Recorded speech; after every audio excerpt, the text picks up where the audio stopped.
Hello friends, வணக்கம். நாம் இன்றைக்கி சூப்பராக ஓட்ஸில் எப்படி ரொட்டி செய்கிறதுன்னு பார்க்கலாம். அதுக்காக ஃபஸ்ட்டு நான் கொஞ்சம் ரோல்டு ஓட்ஸ் எடுத்திருக்கேன். அதை நம்ம ஒரு பேனில் நல்லா ஃப்ரை பண்ணிக்கலாம்.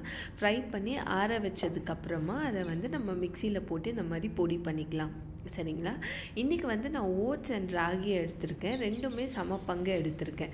ஓகேவா? ஸோ இப்போது இதுக்கு மெஷர்மெண்ட் எப்படின்னா, ஒரு கப் ஓட்ஸ் மாவு, ஓட்ஸ் அண்ட் ராகி மாவு சேர்த்து ஒரு கப் எடுத்திருக்கீங்கன்னா அதுக்கு ரெண்டு பங்கு தண்ணி நம்ம ஆட் பண்ணணும். ஸோ அந்த ரெண்டு பங்கு தண்ணியை நம்ம ஒரு பேனில் நல்லா ஒரு பாய்லிங் ஸ்டேட்டில் வரும்போது கொஞ்சமாக உப்பு போட்டு கொதிக்க வச்சுக்கலாம்.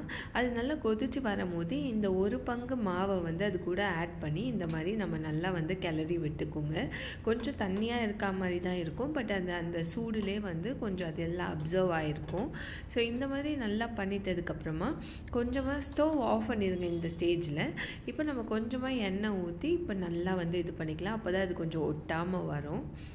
இதை நல்லா நம்ம கிளறி விட்டதுக்கப்புறமா இது எல்லாமே ஒரு 5 மினிட்ஸ், ஒரு 5 நிமிஷத்துலேயே முடிஞ்சிடும்.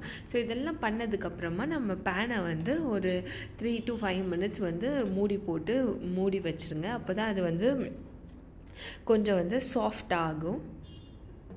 ஸோ இந்த ஸ்டேஜில் நல்லா இப்போ சாஃப்ட் ஆகிடுச்சு. பார்த்திங்கன்னா இப்போ கையில் ஒட்டாமல் நல்லா சாஃப்டாக வந்துடுச்சு. ஓகேவா? ஸோ இப்போ இதை நம்ம சப்பாத்தியாக உருட்ட போகிறோம்.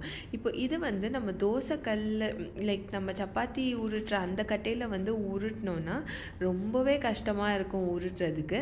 அதுக்காக ஈஸியான வழி என்னென்னா, இந்த மாதிரி ஒரு பட்டர் பேப்பரோ இல்லை பேக்கிங் பேப்பர் நம்ம வாங்கிக்கணும்.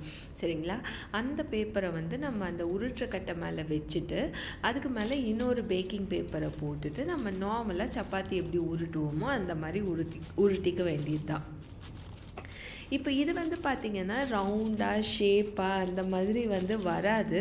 நீங்கள் உங்களுக்கு ரவுண்ட் ஷேப்பில் அப்படி வேணும்னா நீங்கள் கட் பண்ணிக்கலாம். இல்லைனா இந்த மாதிரி ஷேப்லேயே கூட நீங்கள் சப்பாத்தி செஞ்சு எடுத்துக்கலாம். சரிங்களா? ஸோ இப்போ இது ரெடி ஆயிடுச்சு. இப்போ இதை நான் அந்த தோசைக்கல்லில் அப்படியே அந்த பேப்பரோடையே போட்டேன்னா அது அழகாக பேப்பர் தனியாக அண்ட் அந்த மாவு சப்பாத்தி மாதிரி பண்ணியிருக்கோம் இல்லையா, அது தனியாக வந்துடும். இப்போ நம்ம ஒரு மீடியம் ஃப்ளேமில் வச்சு நல்லா 2 சைடுமே குக் பண்ணிக்கலாம். உங்களுக்கு தேவைன்னா மேலே கொஞ்சமாக கீ ஆட் பண்ணிக்கோங்க. ஆட் பண்ணி 2 சைடும் நல்லா குக் பண்ணிக்கலாம்.